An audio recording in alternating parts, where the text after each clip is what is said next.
Eu sei que em algum momento está ficando um pouco quente, irmãos. A gente está planejando colocar um ar-condicionado a mais aqui no salão.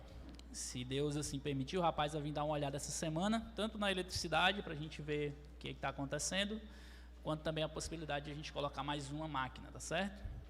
Realmente as coisas estão acontecendo mais rápido do que a gente planeja, mas isso é bom, né? É uma preocupação boa. Então, orem por isso, orem para que Deus nos direcione a fazer mais essa melhoria para os momentos de programações.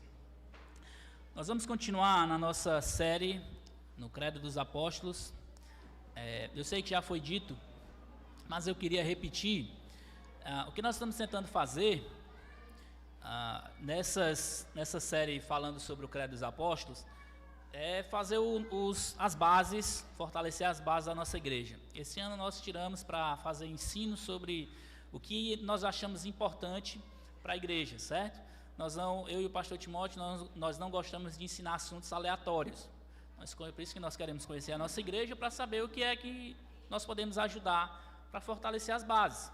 Então, como você está vendo aqui, esse cartaz, fortalecendo o alicerce, o que a gente quer fazer com o Credo dos Apóstolos é pregar aquilo que nós cremos e expor, como que as Escrituras tratam esses assuntos sobre as crenças essenciais da fé cristã. Assim como também nós estamos fazendo na Escola Bíblica. Escola Bíblica é as raízes da fé, também estamos fazendo a teologia bíblica, como se desenvolve a história bíblica no Antigo Testamento, também no curso de crenças essenciais que nós estamos fazendo também aqui na igreja. Muitas vezes nós vamos falar para alguns, talvez, coisas que você já sabe, mas o que nós estamos querendo fazer aqui é fortalecer as bases, tá certo? Então, se você já sabe algumas coisas, renove, guarde no seu coração, e se são coisas novas para você, guarde no seu coração para que isso se torne prático na sua vida também, tá bom? Vamos, antes de qualquer coisa, recitar o nosso credo, o Credo dos Apóstolos. Eu queria que todo mundo lesse junto comigo. Vamos lá. Creio em Deus Pai Todo-Poderoso, Criador dos céus e da terra, e em Jesus Cristo, seu único Filho, nosso Senhor, o qual foi concebido por obra do Espírito Santo, nasceu da Virgem Maria, padeceu sob o poder de Pôncio Pilatos, foi crucificado, morto e sepultado. Ao terceiro dia ressurgiu dos mortos, subiu ao céu e está assentado à destra de Deus Pai Todo-Poderoso, de onde há de vir para julgar os vivos e os mortos. Creio no Espírito Santo, na Santa Igreja de Cristo, na comunhão dos santos, na remissão dos pecados e na ressurreição do corpo e na vida eterna. Amém. Amém? Amém. Hoje nós vamos falar essa parte do credo, que é: e ao terceiro dia ressurgiu. Essa talvez seja uma das partes de mais debate na história da ressurreição, da redenção. A parte da ressurreição de Jesus. Nunca se teve tanta briga historicamente falando, nunca se teve tanto debate, tanta tentativa de refutar a história quanto a parte da ressurreição. Eu vou esperar um pouquinho aqui só para dar uma acalmada rapidinho. Muito bem. A gente tem o nosso prédio, a gente tem paciência, os pais e as mães podem ficar tranquilos, eu não estou chateado com isso, é só para ajudar mesmo ali, tanto aos pais quanto a gente aqui, tá certo? Então, dos maiores debates da história de Jesus Cristo, da história da redenção, foi sobre a ressurreição de Jesus. É tanto que muitas vezes a gente olha no Novo Testamento, e especialmente em Atos, quando os apóstolos começam algum discurso, eles até conseguem levando bem o discurso, né? Falando sobre que Jesus era o cumprimento de algumas promessas, o fato de que Jesus morreu, o fato de que aquilo que Jesus fez tinha sido já profetizado pelos pais, né, deles, mas quando chega em parte de ressurreição, aí é onde o bicho pega. Especialmente você olha, quando a gente vê lá em Atos capítulo 17, quando chega nos versículos...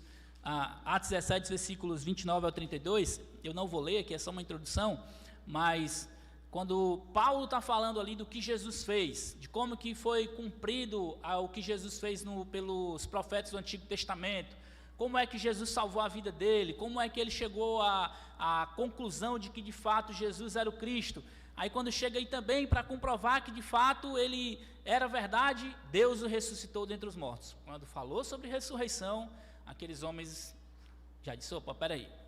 Aí já está, literalmente, eles debocharam de Paulo, alguns, né? Paulo, você já está brincando com a nossa cara, a gente te ouviu aqui, mas falar, não, ressurreição, você está brincando, não é, Paulo?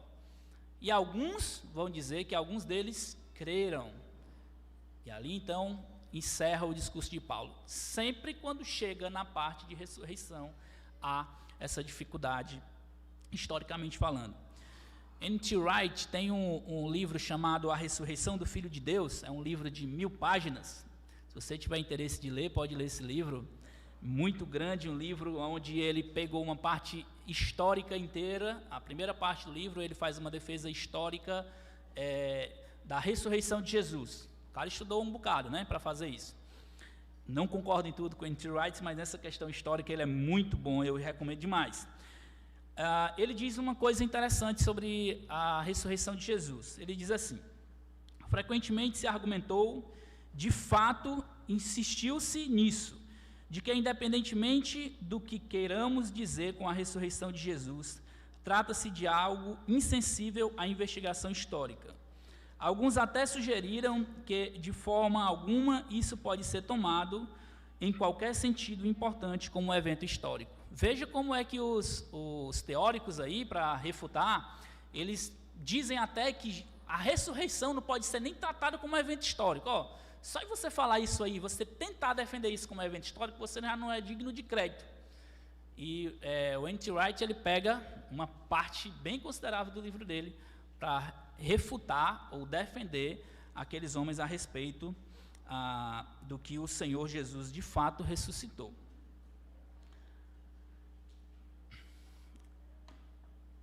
Essa é uma parte do cantor cristão, onde o Robert Lowry, ele diz algo muito interessante lá naquele primeiro parágrafo. Foi ele que escreveu esse cântico, Ressurreição o nome. Depois você pode ouvir, é um belíssimo cântico. Ele diz assim, ó: eis morto o Salvador na sepultura, mas com poder e vigor ressuscitou. Hoje nós vamos olhar um pouco sobre como o Novo Testamento descreve a ressurreição do Filho de Deus. Como que esse evento é tão especial e tão marcante, tão importante para nós. O que isso também pode se tornar prático para você e para mim? Como é que eu, olhando para a ressurreição de Jesus, isso pode ser importante na minha vida e na sua vida? Não estou querendo aqui só passar a parte histórica. Eu estou querendo que você veja isso como algo crucial para a sua vida cristã. O texto que eu vou querer ler é 1 Coríntios capítulo 15. Esse capítulo inteiro de 1 Coríntios capítulo 15, Paulo, ele está falando sobre ressurreição. Ele faz é o maior capítulo que ele escreveu de todas as suas cartas. Paulo escreve sobre ressurreição, para você ver como é algo importante. Paulo escreveu a carta aos Romanos, que é a maior carta, mas não tem lá o maior capítulo. O maior capítulo está aqui, 58 versículos, Paulo está falando sobre ressurreição. Nós vamos ler os primeiros, eu vou querer ler aqui os primeiros 24 versículos, certo? Nós vamos ler 1 Coríntios, capítulo 15, os versículos 1 até o 24. A palavra de Deus diz assim: irmãos, venho lembrar-lhes o evangelho que anunciei a vocês, a qual vocês receberam e no qual continuam firmes. Por meio dele vocês também são salvos, se retiverem a palavra, assim tal como preguei a vocês, a menos que tenham crido em vão. Antes de tudo, entreguei a vocês o que também recebi, que Cristo morreu pelos mortos, pelos nossos pecados, segundo as Escrituras, e que foi sepultado e ressuscitou ao terceiro dia, segundo as Escrituras, e apareceu a Cefas e depois aos 12. Depois foi visto por mais de 500 irmãos de uma vez só, dos quais a maioria ainda vive, porém alguns já dormem. Depois foi visto por Tiago e mais tarde por todos os apóstolos.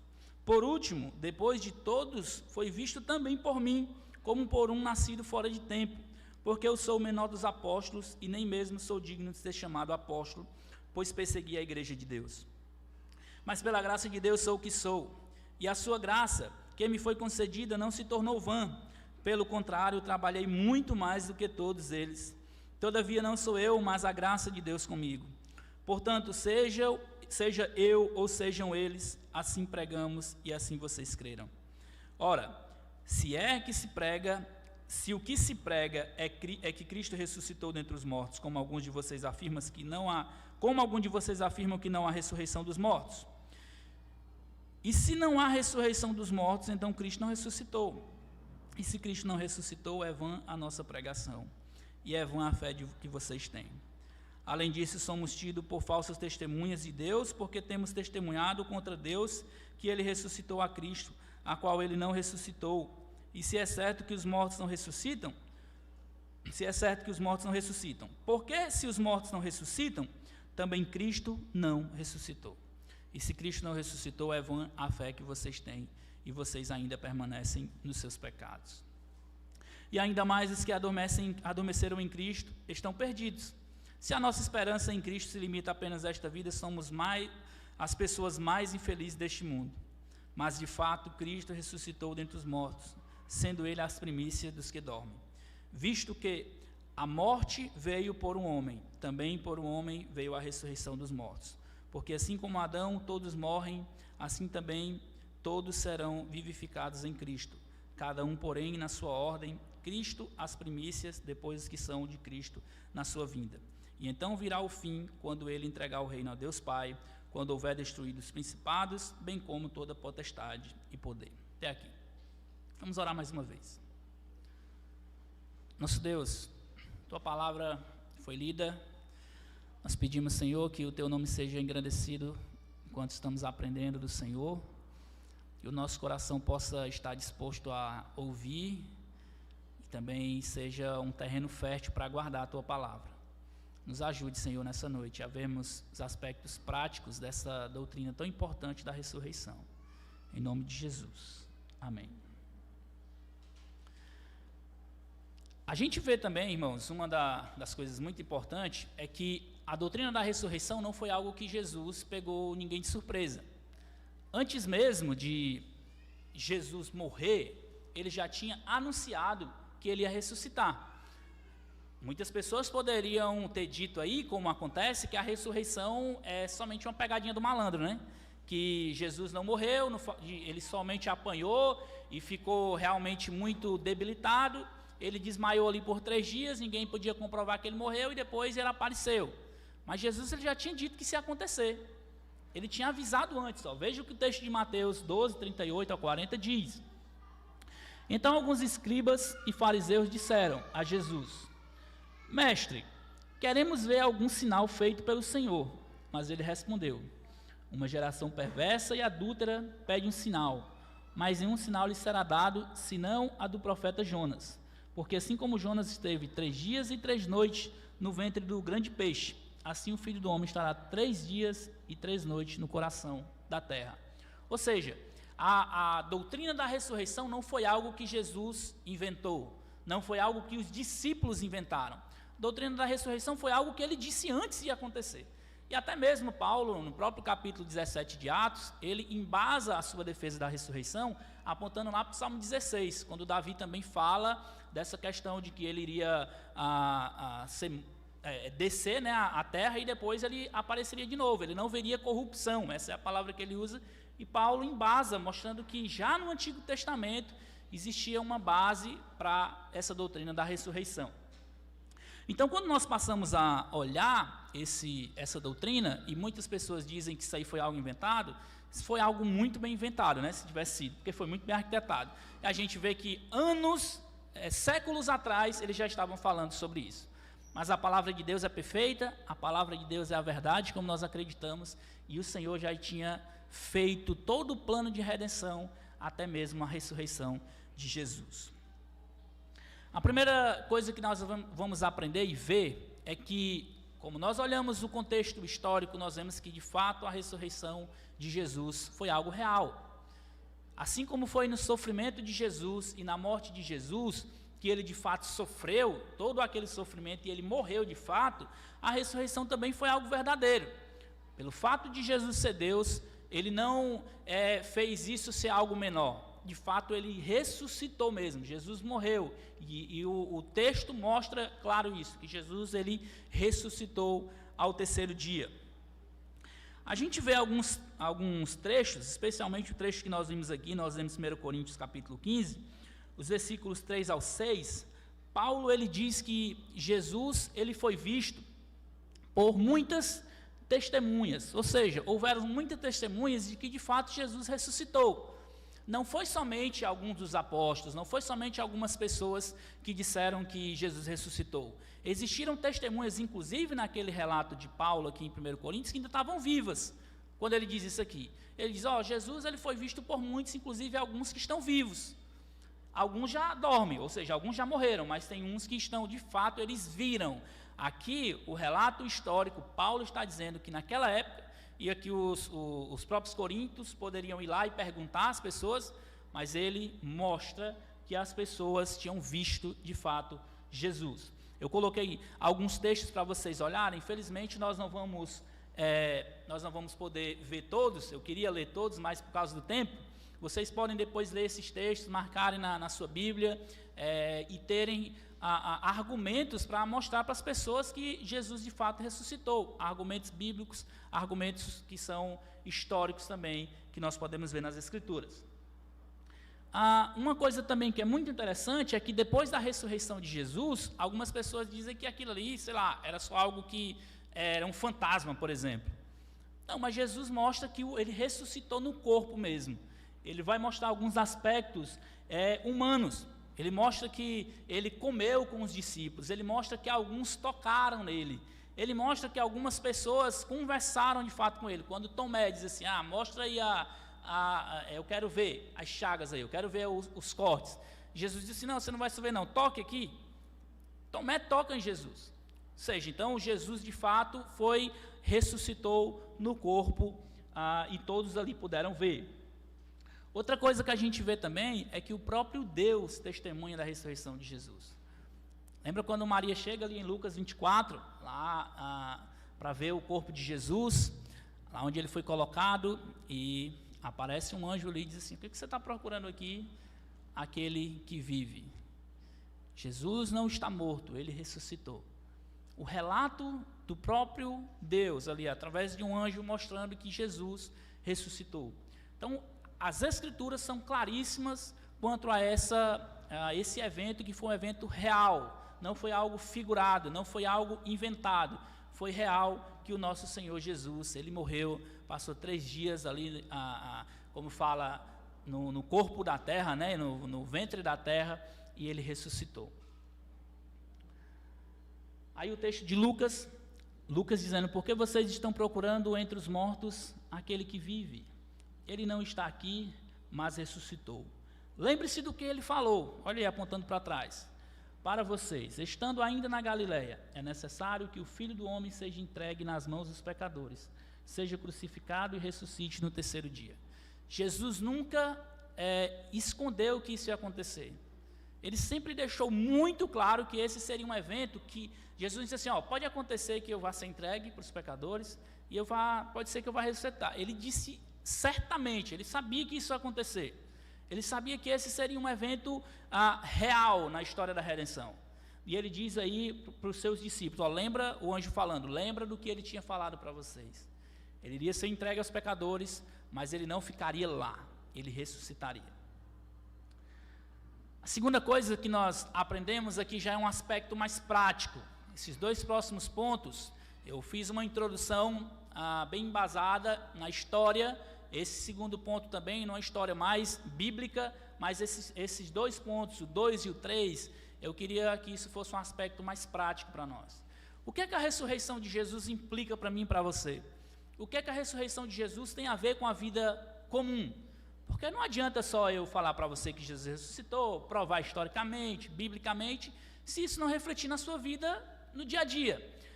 A primeira coisa que a ressurreição de Jesus, ela nos dá segurança. Por que ela nos dá segurança?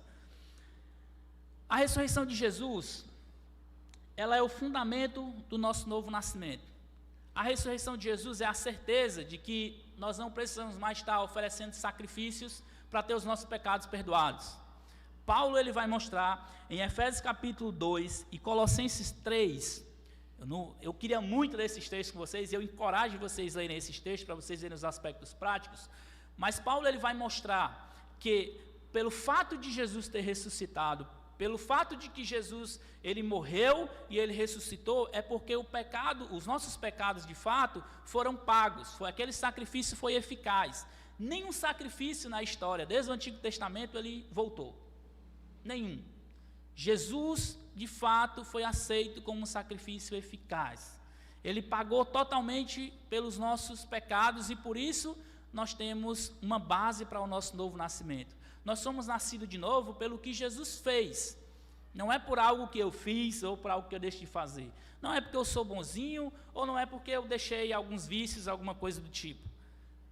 Nós somos salvos, nós nascemos de novo porque Jesus permitiu isso, ao morrer e ao ressuscitar. Se Jesus tivesse morrido, tivesse ficado lá, era igual a qualquer outro tipo de religião. Você pega o que crê o islamismo, Maomé morreu, não voltou. Você pega o que acredita mais os mormons, baseando lá sua fé no livro lá do Joseph Smith, morreu, não voltou para dizer nada. Você pega hindus, está lá, aqueles que eles acreditam, morreram, não voltaram. Jesus morreu, pagou os nossos pecados e ressuscitou. O que Jesus fez foi uma obra completa. Nós não precisamos pagar mais nada, porque Jesus ele fez o trabalho completo na obra da salvação. Ele morreu por nós, ele ressuscitou. Por isso nós podemos nascer de novo por causa de Jesus. Por isso nós nascemos de novo por causa do que Jesus fez, a obra completa de Jesus. Um segundo aspecto é que por causa da morte de Jesus, Pedro ele vai chamar, ele diz que Jesus ressuscitou e ele chama Jesus de nós estamos olhando para uma viva esperança. Nossa esperança é uma esperança viva. Nós não temos uma certeza, uma coisa que é uma incerteza, talvez eu vá para o céu, talvez eu vá, se eu for bonzinho, eu bater lá na porta e pedir a Jesus com carinho, ou eu vou para o purgatório e alguém vai orar por mim e talvez eu vá entrar no céu. Não. Pedro ele está dizendo, a nossa esperança é uma esperança viva. É uma esperança que de fato nós podemos olhar e dizer assim, rapaz, isso é verdade. Todos os dias a nossa esperança ela está viva. Jesus permitiu com que isso acontecesse. Se você conversar com um muçulmano, não sei quantos já estudaram um pouco sobre o islamismo, mas se você conversar com um muçulmano, ele pode fazer o que for. Você perguntar assim, rapaz, você tem certeza que você vai para o céu? Ele vai dizer, sei não. Só tem duas certezas que eles vão para o céu. Uma certeza, melhor dizendo, que eles vão para o céu. Se eles morrerem pela causa do Islã. Aqueles rapazes que se explodem, eles têm certeza de que eles vão para o céu, encontrar lá 40 virgens, com Maomé, etc. e tal. Olha que esperança pobre essa. De olhar, ter que esperar, fazer algumas coisas do tipo, tirar a sua vida para ter que, talvez, chegar ao céu. Nós não precisamos fazer nenhum sacrifício. A única coisa que nós precisamos é confiar no que Jesus fez. Nós confiamos no trabalho completo de Jesus. A nossa esperança é uma esperança viva. Não é um talvez, é uma esperança certa. Não é uma esperança que ela vai se diminuindo com o tempo. Não. A nossa esperança é uma esperança viva, constante, sempre esperando que logo mais nós estaremos com esse Salvador, que fez o trabalho completo por nós. Um outro aspecto prático é que, por causa do que Jesus fez, Efésios capítulo 1, os versículos 19 e 20, mostra que nós podemos orar e conhecer ao Senhor por meio da ressurreição. Paulo ele diz lá que ele está orando para que nós conheçamos a Deus por meio da ressurreição de Cristo. Por causa do trabalho completo de Jesus, porque Jesus ressuscitou, nós podemos orar e conhecer mais ao Salvador. Por quê? Porque se Jesus não tivesse ressuscitado, nenhum de nós estaríamos aqui. Então, por causa disso, porque Jesus ressuscitou, Ele fez o trabalho completo, hoje eu tenho acesso livre a Deus. Por meio de Jesus, eu tenho acesso livre a Deus. Qualquer momento, em qualquer lugar, eu posso orar, eu posso falar com Deus, eu posso crescer em conhecimento por causa do que Jesus fez. E um último ponto mais prático aqui, na questão da segurança, a ressurreição de Jesus nos possibilita também vitória sobre o pecado. Se Jesus ele fez o trabalho completo, se Ele pagou o preço por você, e você está seguro no que Jesus fez, você pode, com a ajuda desse Jesus que fez tudo por você, habitado pelo Espírito Santo, você é capaz de ter vitória sobre o pecado. Sabe aquelas pessoas que dizem, eu não consigo vencer o pecado, eu não consigo. Consegue porque Deus diz que você consegue. Talvez você precise só tomar os passos corretos para vencer o pecado. Pelo que Jesus fez, por tudo que Jesus fez na cruz, pelo trabalho completo dele de morrer e ressuscitar, nós podemos viver uma vida de vitória sobre o pecado. Isso é maravilhoso, irmãos. Você olha capítulo 6 de Romanos, Paulo ele está dizendo lá que nós não entregamos mais o nosso corpo para uma vida de pecado. Agora nós entregamos o nosso corpo para Deus, porque Ele ressuscitou e Ele coloca a base de nós vencermos o pecado, a ressurreição. Isso é maravilhoso. Terceiro ponto, e para mim o mais importante, é que Jesus, Ele venceu a morte. Todos nós aqui, se Jesus não tivesse morrido por nós, certamente nenhum de nós estaríamos mais aqui. Nós estaríamos lá no inferno há muito tempo. Mas Jesus, Ele triunfou sobre a morte. Eu quero ler esses textos aqui, porque para mim esses textos são importantes. A primeira coisa é que a morte, ela não teve poder sobre Jesus. Veja Romanos 6. Romanos 6, versículo 9.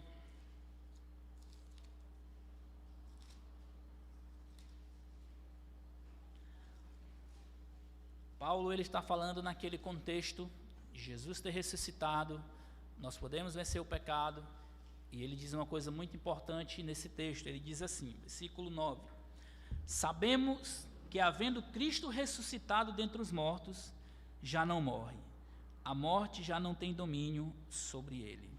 A morte não teve poder sobre Jesus. Ninguém tinha ressuscitado como Jesus ressuscitou. Lázaro tinha sido ressuscitado por Jesus, mas a maneira que Jesus fez, de ter morrido sem pecado, de ter morrido pelos pecados dos outros, ninguém fez isso, porque ninguém podia fazer isso. A morte não podia reter Jesus. A morte não podia, porque Ele tinha e tem poder sobre a morte. A segunda coisa é que a ressurreição foi um brado de vitória sobre a morte. O texto que nós lemos, 1 Coríntios capítulo 15, volte lá para a gente ler essa parte final, muito interessante isso aqui também. Paulo, ele partindo para a conclusão dessa defesa dele da ressurreição de Jesus, ele mostra que a ressurreição de Jesus não foi algo qualquer. A ressurreição de Jesus foi um brado de vitória sobre a morte. Paulo, ele olha para trás e quem foi que venceu a morte? Ninguém. Aí ele fala isso, olha só que interessante, veja o versículo 54. E quando este corpo corruptível se revestir de incorruptibilidade, o que é mortal se revestir de imortalidade, então se cumprirá a palavra que está escrita. Aponta lá para o Antigo Testamento. Tragada foi a morte pela vitória. Onde está a morte, a sua vitória? Onde está a morte, o seu aguilhão? O aguilhão da morte é o pecado e a força do pecado é a lei. Graças a Deus que nos dá a vitória por meio de nosso Senhor Jesus Cristo. Paulo está dizendo aqui é que se Jesus Cristo não tivesse morrido, nós certamente não teríamos vitória sobre a morte. Ele diz, graças a Deus por Jesus Cristo que nos dá a vitória. A morte não teve poder sobre Jesus. Ao mesmo tempo, quando Jesus morreu e ressuscitou, ele estava bradando um brado de vitória sobre a morte por nossa causa. Jesus estava morrendo a nossa morte. E ele ressuscitou, mostrando que ele teve vitória sobre a morte. Um outro ponto importante também, aqui muito prático, é que a morte não tem mais poder sobre nós. Não estou dizendo que nós não vamos morrer fisicamente, mas a morte espiritual, para aqueles que são salvos, para aqueles que colocaram a sua confiança em Jesus. Veja aí o texto de João, capítulo 11, versículos 25 e 26. A palavra de Deus diz assim: então Jesus declarou: eu sou a ressurreição e a vida. Quem crê em mim, ainda que morra, viverá. E todo aquele que vive e crê em mim, não morrerá eternamente. Se você colocou a sua confiança em Jesus, se você colocou a sua confiança no que Jesus fez, no trabalho completo de Jesus, de sofrer, de morrer, de ressuscitar, se você colocou sua confiança nisso, a morte eterna não tem mais poder sobre você. Não tem nada nem ninguém que possa tirar a salvação que Jesus lhe deu. Lembra do que Paulo diz em Romanos 8? Ele diz assim: nem a morte, nem a vida, nem anjos, nem principados, nem coisas do presente ou do futuro poderá nos separar do amor de Deus que está em Jesus Cristo, nosso Senhor. Nada, nem a morte, Paulo vai dizer lá, nem a morte pode nos separar desse amor de Jesus, por causa do que Jesus fez, o trabalho completo de Jesus na cruz, de sofrer, de morrer e de ressuscitar. O trabalho de Jesus foi um trabalho completo por você e por mim. Isso não quer dizer que nós vamos viver uma vida do jeito que nós queremos. E é outro assunto, santificação. Mas o trabalho de salvação, a obra da salvação, ela é uma obra de Deus. Jonas já dizia isso, lá no Antigo Testamento. Jonas dizia assim: a salvação pertence ao Senhor. Os salmistas repetem isso várias vezes. Então, meus irmãos, um encorajamento para você é que, se você colocou a sua confiança em Jesus, se você colocou a sua confiança no que Jesus fez, a morte eterna não é algo real para você. Jesus fez o que deveria fazer por nós. Jesus fez a obra completa por nós. A nossa esperança agora é de estar com Ele. Nós não temos medo de ir para o inferno, nós não vivemos uma vida de medo de perecer, nós não precisamos disso. Independente do que aconteça nesse mundo, nós não temos medo. Por quê? Nós não vivemos uma vida de medo, nós vivemos uma vida de esperança. Se nós amamos ao Senhor, Jesus, João escrevendo, ele vai dizer que o verdadeiro amor lança fora o medo, porque nós estamos seguros em Cristo. Nós não precisamos viver uma vida de medo. Eu queria partir para a conclusão, colocando 3 aplicações para vocês, para nós na realidade. A primeira coisa é que a ressurreição, ela possibilita você viver uma vida de santidade. Esse texto de Colossenses capítulo 3, versículos 1 ao 3, Paulo ele vai nos chamar a atenção de que, se nós ressuscitamos com Cristo, nós precisamos pensar e viver as coisas lá do alto. Não tem como eu dizer que eu nasci de novo, não tem como eu dizer que eu acredito no trabalho completo de Jesus, se a minha vida está divorciada daquilo que eu digo acreditar. A prática, ela tem que bater com aquilo que eu digo. Se eu vivo uma vida totalmente à parte do que Jesus diz, se eu vivo uma vida totalmente à parte do que o Senhor Jesus deixou na sua palavra para nós seguirmos, eu tenho que fazer uma análise da minha vida. Se você está vivendo uma vida assim, longe do que Deus está dizendo, se você está vivendo uma vida de desobediência à palavra de Deus, se volte para Jesus. Ele está pronto para lhe ajudar na caminhada. Ele está pronto para caminhar com você. E Ele usa a igreja para isso.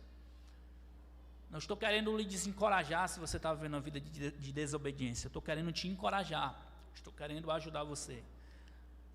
Que a sua vida é possível ser uma vida que agrada a Deus, pelo que Jesus fez. Pelo que Jesus fez por você. Pelos seus méritos totalmente, não dá em nada. Mas pelos méritos de Jesus, é possível que você viva uma vida de santidade. A segunda coisa é que a ressurreição deve nos dar uma motivação maior para viver. Veja o que Paulo diz aí no texto ainda de 1 Coríntios 15, versículo 58.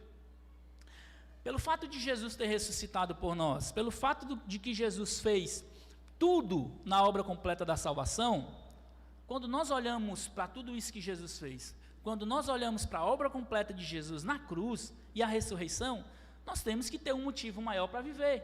Não é só viver uma vida, não, eu vou acordar, vou trabalhar, vou voltar para casa, uma vida qualquer. Não. Paulo, ele dá um encorajamento muito grande para os irmãos em Coríntios, que ele também vai servir para nós aqui. Veja o versículo 58 de 1 Coríntios 15. Portanto, meus amados irmãos, sejam firmes, inabaláveis e sempre abundantes na obra do Senhor, sabendo que no Senhor o trabalho de vocês não é vão. Isso aqui não é uma mensagem motivacional. Lembra que nós estamos no contexto de ressurreição. Paulo, ele conclui a sua tese de que Jesus de fato ressuscitou e de que nós ressuscitaremos com ele. Ele conclui dando um encorajamento muito prático para nós. Você deveria viver sua vida para a glória de Deus. Você deveria ser firme, inabalável, constante na obra do Senhor, pelo que Jesus fez por você na cruz. Olhando o trabalho completo de salvação de Jesus, a nossa vida deveria ser uma vida firme, inabalável, constante. Não por causa de mim. Não pelo que eu acho que eu sei ou pelo que eu acho que eu não sei, mas pelo que eu sei de Jesus.